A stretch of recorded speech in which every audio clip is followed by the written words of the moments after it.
크리스찬의 쉿, 콰이어트 타임.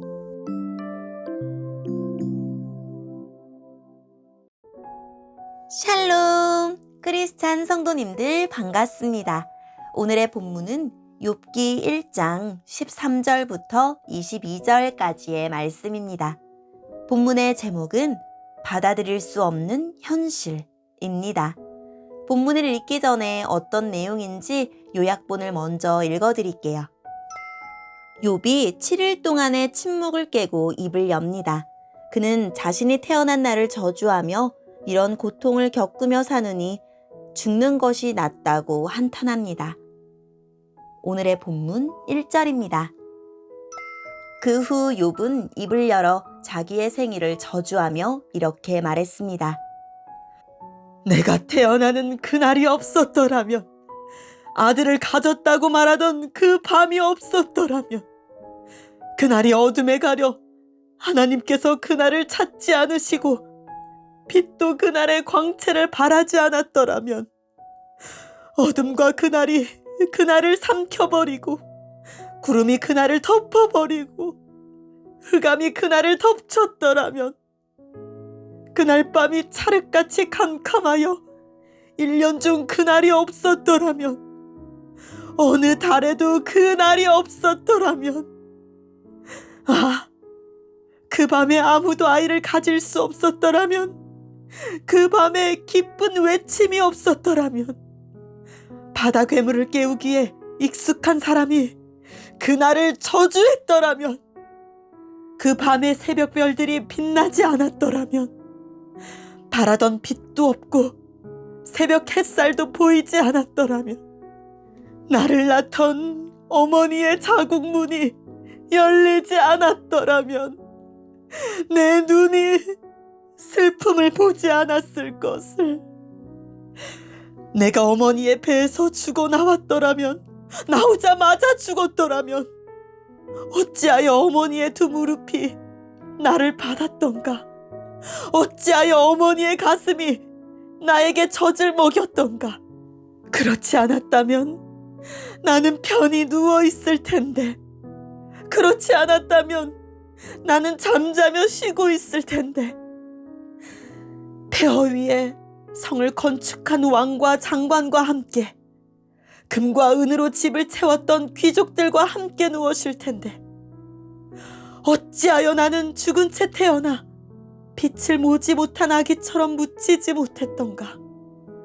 그곳에서는 악인이 날뛰지 못하고 피곤한 자들이 휴식을 얻나니, 포로들도 마음을 푹 놓고 더 이상 혹사시키는 주인들의 고함 소리도 들리지 않는구나.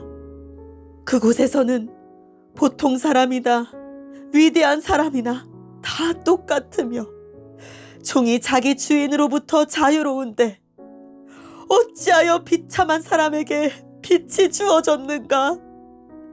어찌하여 마음이 괴로운 자들에게 생명이 주어졌는가? 저들은 숨겨진 보물을 찾는 것보다 죽기를 더욱 바라나 헛될 뿐이니, 저들이 무덤에 이를 때 얼마나 기뻐할까? 그 얼마나 즐거워할까? 아무 미래가 없이 비탄에 빠져 일생을 살아갈 자에게 왜 생명을 주셨는가? 한숨 때문에 먹지 못하며 탄식이 물처럼 쏟아져 나오는구나.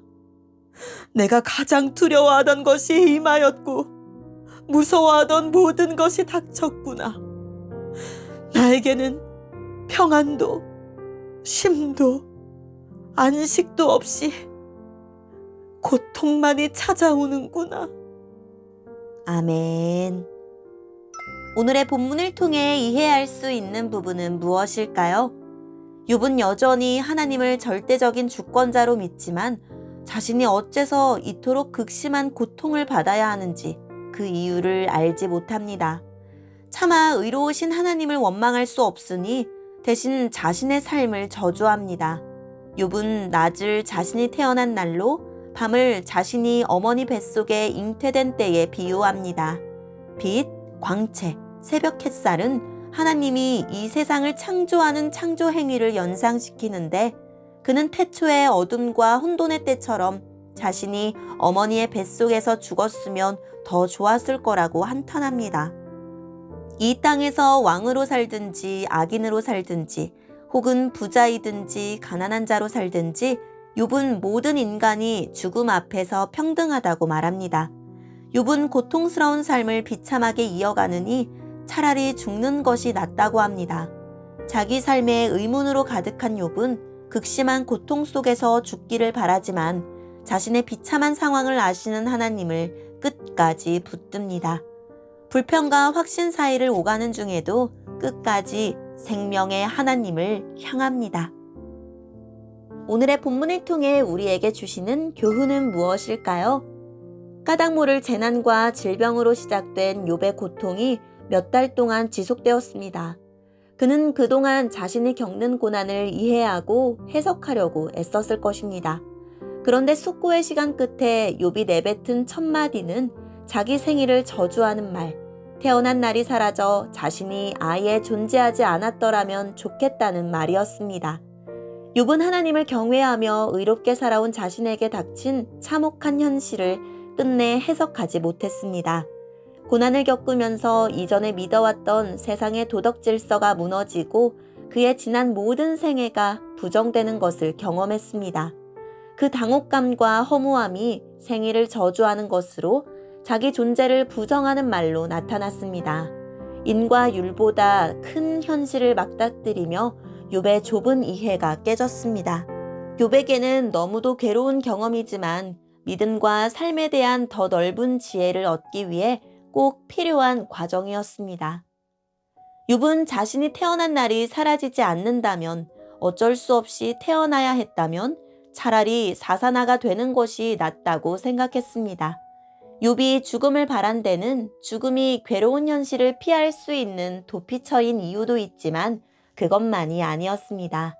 그에게 죽음은 현실에서 발견할 수 있는 불의와 불평등이 없는 이상향이 되었습니다. 이는 삶을 죽음보다 못하게 만드는 현실의 부조리에 욥이 눈떴음을 보여줍니다. 삶을 긍정하던 욥이 인과율로 설명할 수 없는 재난을 만나면서 억울한 상실, 불의한 차별, 부당한 착취가 일어나는 현실과 그 속에서 고통당하는 이웃의 삶을 이해하게 되었습니다. 욥은 하나님을 이해할 수 없습니다. 두려움과 불안 속에서 탄식밖에 뱉을 수 없도록 몰아가실 바에는 차라리 죽게 하시지 왜 살게 하시는지 알 수 없습니다. 하지만 낯선 하나님을 만나는 경험은 하나님을 더 깊이 알아가는 첫걸음입니다. 앞으로 욥은 고통의 시간도 살게 하시는 하나님을 만날 것입니다. 하나님을 이해할 수 없을 때가 온다면 하나님을 아는 지식이 더 깊어져야 할 때가 된 것입니다. 오늘의 본문을 통해 각자에게 주시는 성령 하나님의 음성에 귀를 기울이며 살아계신 하나님, 예기치 않은 고난에 마음이 무너질 때도 회복의 소망만은 잃지 않게 해주세요 라고 기도하고 오늘도 말씀을 붙들고 승리하는 하루를 살아냅시다. 여기까지 크리스찬의 쉿 콰이어트 타임 이었습니다.